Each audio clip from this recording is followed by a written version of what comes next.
Hello friends, आप pregnant होने के साथ साथ एक हेल्दी प्रेगनेंसी कर पाएंगे अगर कुछ तरीके आप स्टेप बाय स्टेप फॉलो करते हैं तो जो मैंने इस वीडियो में आपको बताए हैं। तो आइए जानते हैं वो सभी तरीके। तो फ्रेंड, सबसे पहला तरीका होता है कि जिस दिन से आपने ये डिसाइड किया है कि now you want to be pregnant, अब आप प्रेग्नेंट होना चाहते हो, now you want to conceive a baby, उसी दिन से आपको अपने एक हेल्दी डाइट शुरू करनी होगी। हेल्दी डाइट का मतलब क्या है? हेल्दी डाइट का मतलब है कि जब तक हम एक प्रेगनेंसी के बारे में नहीं सोच रहे होते हैं, हम कुछ भी जंक फूड खा सकते हैं, बाहर का फूड ले लेते हैं या इतना सोचते नहीं हैं। बट अगर आप चाहते हो कि आपकी प्रेगनेंसी एक हेल्दी प्रेगनेंसी रहे तो उसके लिए आपको प्लान करनी होती है एक हेल्दी डाइट। हेल्दी डाइट में आपको बाहर का सारा जो भी जंक फूड होता है उसको अवॉइड करना रहता है। जो पैक फूड्स होते हैं वो हमको कम करने हैं, क्योंकि पैकेट फूड्स में प्रिजर्वेटिव्स होते हैं। और हमको कोशिश करनी है कि हमारी डाइट जो है वो मेजरली रहे फ्रूट्स की, वेजेस की, सैलड्स की, जिसमें कि एक बैलेंस डाइट हम बना पाएँ और सारे के सारे न्यूट्रिएंट्स हमारी बॉडी में मिले। हेल्दी खाने के साथ साथ हमें कोशिश करनी है कि अगर हमारी कोई भी ऐसी हैबिट है जैसे कि अल्कोहल लेना, आजकल है ऐसा कि फ़ीमेल्स होती हैं, उनका वर्किंग लाइफस्टाइल होता है तो वो वहाँ पर स्मोकिंग करना शुरू करती हैं, अल्कोहल लेती हैं, किसी भी तरीके की ड्रिंक्स लेती हैं, तो प्लीज़ उन सबको आप बंद कर दीजिए, तभी आपकी प्रेगनेंसी एक हेल्दी प्रेगनेंसी हो पाएगी। दूसरा, आपको फोकस करना है अपने वर्कआउट पर। अगर किसी भी तरह से आप पहले से जानते हो कि आपको पीसीओडी है या फिर आपके अंदर ओबेसिटी है, मोटापा है, तो उसके लिए आपको फोकस करना है अपने वर्कआउट पे। वर्कआउट एक रेगुलर एक्सरसाइजेज होती हैं कि आप अपना जो भी रेगुलर काम है वो करते रहिए, थोड़ा सा वॉक को इंक्रीज़ कर दीजिए। इसी के साथ साथ द मोस्ट इंपॉर्टेंट टिप क्या है कि आपको अवॉइड करना है stress. Stress management is the key. सबसे पहला स्ट्रेस तो यही हो जाता है कि जब भी हम शुरुआत करते हैं कि अब हम प्रेग्नेंट होना चाहते हैं, उसी दिन से हम ये सोचना शुरू कर देते हैं कि हम प्रेग्नेंट कब होंगे, कैसे होंगे, क्या करें, अगले महीने ना हो जाए या कैसे प्लान करें। और ये जो स्ट्रेस है, और जब प्रेगनेंट्स के लिए हम एक दो बार ट्राई करते हैं और अगर रिजल्ट नेगेटिव आता है तो वो भी एक स्ट्रेस होता है। तो स्ट्रेस मैनेजमेंट जो है ये बहुत ज़रूरी है कि हमें किसी भी तरीके का स्ट्रेस नहीं लेना है। स्ट्रेस मैनेजमेंट के भी बहुत सारे तरीके होते हैं, उसके लिए अगर आप चाहो तो मैं एक डेडिकेटेड वीडियो बनाऊंगी।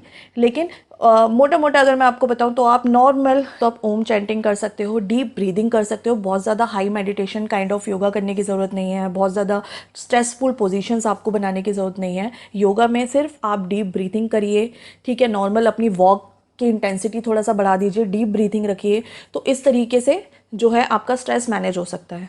दूसरी बात आती है कि जैसे ही आपने सोचा कि now you want to get pregnant, आपको करवाने अपने रेगुलर मेडिकल चेकअप्स, ठीक है।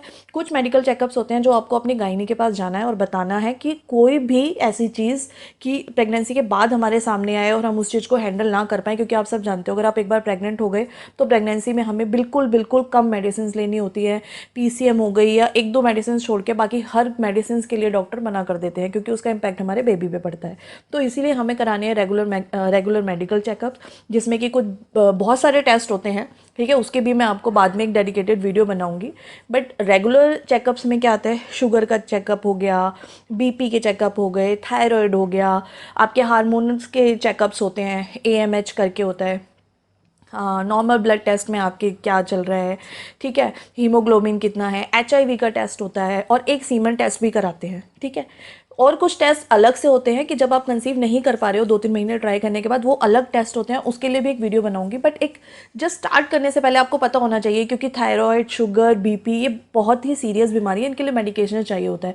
तो हमें और अगर हम स्टार्टिंग स्टेज में होते हैं तो हमें इतना जल्दी पता भी नहीं चलता है, तो इसीलिए हमें मेडिकल चेकअप्स करा देने चाहिए, ताकि अगर कोई भी कहीं भी कोई चीज़ आइडेंटिफाई होती है तो पहले हम मेडिसिन लेके उसको रेक्टिफाई कर सकें और उसके बाद हम अपना प्रेगनेंसी की जर्नी को आगे बढ़ा सकें।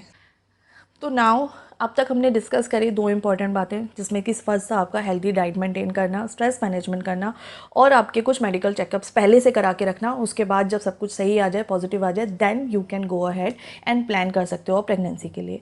अब प्रेगनेंसी प्लान करने के लिए now the main important problem क्या होती है कि हमें पता नहीं होता है हमारे मेंस्ट्रुअल साइकिल के बारे में। हमें हमारे बेस्ट फर्टाइल डेज पता नहीं होते हैं कि वो कौन से डेज हैं जब अगर हम अपने पार्टनर के साथ इंटरकोर्स करें, रिलेशन बनाए, तो हमारे प्रेग्नेंट होने के चांसेस ज़्यादा हों। वो हमें कैसे पता चलते हैं? जब हम अपनी मेंस्ट्रुअल साइकिल अच्छे से ट्रैक करते हैं। हमें पता होना चाहिए कि हमारी जो पीरियड्स की डेट है वो रेगुलर है, इरेगुलर है, उनके बीच का जो गैप है वो 28 है, 38 है।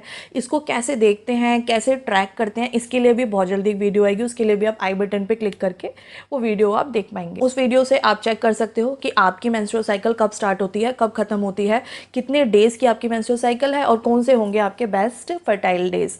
फर्टाइल डेज जानना क्यों ज़रूरी है? क्योंकि उन दिनों में होता है ओव्यूलेशन। ओव्यूलेशन क्या होता है? ओव्यूलेशन में जो फीमेल होती हैं उनकी ओवरी से एग रिलीज होता है। और इम्पॉर्टेंट क्यों है ये इतना? क्योंकि जो एग है वो फीमेल के अंदर सिर्फ 24 आवर्स तक रहता है। 24 आवर्स से थोड़ा बहुत 36 आवर्स तक, वो डिपेंड करता है आपकी बॉडी पर, बट मेजरली केसेस में सिर्फ 24 आवर्स तक रहता है। मतलब अगर वो एग आज रिलीज हुआ तो सिर्फ 24 आवर्स तक, एक दिन के लिए वो हमारी बॉडी में रहेगा। और उसी दौरान ज़रूरी है कि मेल के स्पर्म उस एग के साथ फ्यूज़ हो। अगर वो फर्टिलाइज नहीं होंगे तो प्रेगनेंसी नहीं हो पाएगी, क्योंकि प्रेगनेंसी सिर्फ मेल के स्पर्म से नहीं होती है। प्रेगनेंसी जब कंसीव होगी, जब मेल का स्पर्म होगा और आपका एग, दोनों अवेलेबल होंगे आपकी बॉडी में एक साथ। ठीक है। अब इसके लिए क्या होता है, जब हमें ओवुलेशन डे का पता चल जाता है तो जो मेल के स्पर्म है उनकी भी टाइम विंडो होती है, वो फीमेल के अंदर 5 दिन तक जिंदा रह सकते हैं। ठीक है। मतलब अगर आपका, सपोज करिए कि आपका एग, अगर कोई भी एक डेट रैंडमली मान लेते हैं, 10 तारीख है, 10 तारीख को अगर आपका एग रिलीज हो रहा है और आपने अपने पार्टनर के साथ 3 दिन पहले भी अगर रिलेशन रखा है, तो पॉसिबिलिटी है कि 4 और 5th डे में वो स्पर्म वहाँ पर होंगे।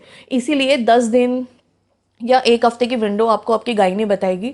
उन 7 दिनों में या 10 दिनों में आपको आपके पार्टनर के साथ इंटरकोर्स करना है, रिलेशन बनाना है, ताकि जो प्रेगनेंसी के चांसेस है वो बहुत हाई हो जाएं, क्योंकि जो एग है वो वेस्ट नहीं होना चाहिए। 24 आवर्स तक वो रहेगा, उसके बाद वो अपने आप ही वैनिश हो जाएगा। तो उसके बाद, उससे पहले अगर स्पर्म नहीं मिले या उसके बाद, कोई फ़ायदा नहीं है। उसी विंडो में जब वो एग रिलीज़ हो रहा है, ओवुलेशन आपको हो रहा है, उस टाइम पर आपकी बॉडी में स्पर्म का होना, हेल्दी स्पर्म का होना बहुत ज़रूरी है। इसीलिए आपको ऑल्टरनेट डे पे इंटरकोर्स करने के लिए, रिलेशन करने के लिए जो है गायनी आपके एडवाइस। उसके बाद नेक्स्ट इंपॉर्टेंट पॉइंट आता है आपका एक्टिव रहना। अब कई महिलाएं ऐसी होती है जिनको लगता है कि अब मैं प्रेगनेंसी प्लान कर रही हूँ तो मैं जो है ज़्यादा भागा दौड़ी ना करूँ और अपने आप को मतलब बहुत ज़्यादा अपने आप को लिमिटेड कर रहे हो, लेकिन ऐसा कुछ नहीं है। जब तक आपका इम्प्लांटेशन होता है, जब तक आपको वो सिम्टम्स पता चलते हैं, फर्स्ट मंथ आपको एक्टिव रह सकते हो, अपने रेगुलर काम करिए, उसमें किसी भी तरीके की चेंजेस की ज़रूरत नहीं है, बल्कि एक अच्छे हार्मोनल लेवल के लिए आपको हैप्पी रहना और स्ट्रेस फ्री रहना और एक्टिव रहना ही ज़्यादा हेल्पफुल करता है। नेक्स्ट मैं आपको बोलूँगी, आपको स्टार्ट करनी है फॉलिक एसिड की टैबलेट्स। अब ये मैं आपको एडवाइस नहीं कर सकती, क्योंकि फॉलिक एसिड की टैबलेट्स भी बहुत अलग अलग तरीके की आती हैं। तो आप अपने गायनी के पास जाएंगे तो वो अपने आप ही आपको लिख देंगी, आपकी रिपोर्ट्स देखकर या आपकी कंडीशन के अकॉर्डिंग जो भी बेस्ट फॉलिक एसिड होगी वो आपको एडवाइस कर देंगी। लेकिन आपको फॉलिक एसिड ज़रूर लेना है। फॉलिक एसिड के साथ साथ कुछ आपके जो भी मैंने बताया मेडिकल चेकअप्स कराओगे, उसमें जो भी टेस्ट आएंगे उसमें आपकी विटामिन, हार्मोनल्स, ये सारी वैल्यूज़ को देख के, कुछ मल्टी विटामिन होती हैं, प्री नटल विटामिन होते हैं जो आपको सजेस्ट किए जाते हैं आपके गायनी के द्वारा। तो इसीलिए कुछ भी अपने आप से ना लें, अपने गायनी के पास जाएं, उनको बताएं। वैसे तो ये बताने की ज़रूरत नहीं है, फॉलिक एसिड एक ऐसी टैबलेट है जो जैसे ही आपने उनको बताया कि now you want to start pregnancy के लिए, वो आपको सबसे पहले सजेस्ट कर देते हैं। ठीक है। तो फ्रेंड्स, आई होप अगर ये आप ये सारी चीज़ें स्टेप बाय स्टेप से फॉलो करेंगे तो डेफिनेटली आप प्रेग्नेंट हो पाएंगे और एक प्रेगनेंसी होगी आपकी हेल्दी प्रेगनेंसी। अगर आपको ये वीडियो पसंद आई और आप चाहते हो इसी तरीके की इन्फॉर्मेटिव वीडियो आपके लिए आती रहे तो प्लीज़ सब्सक्राइब कर लीजिए मेरे चैनल को और बेल नोटिफिकेशन को ऑन कर दीजिए। इसके बाद मेरी नेक्स्ट वीडियो आने वाली है कॉम्प्लेक्स प्रेगनेंसी के ऊपर। कॉम्प्लेक्स प्रेगनेंसी ये क्या होती है? कॉम्प्लेक्स प्रेगनेंसी वो होती हैं जो हर तरीके से स्टेप बाय स्टेप फॉलो करने के बाद भी if you are unable to get pregnant, उसमें भी कुछ हिडन फैक्ट्स होते हैं, कुछ और तरीके होते हैं जिनको आपको स्टेप बाय स्टेप वो तरीके फॉलो करने होते हैं। तो अगर आप जानना चाहते हो वो हिडन फैक्ट्स, वो तरीके जिससे आपकी कॉम्प्लेक्स प्रेगनेंसी भी ईजी प्रेगनेंसी बन जाएगी, उसके लिए आपको सब्सक्राइब करना पड़ेगा चैनल को और वेट करना होगा मेरी नेक्स्ट वीडियो का। Thank you so much.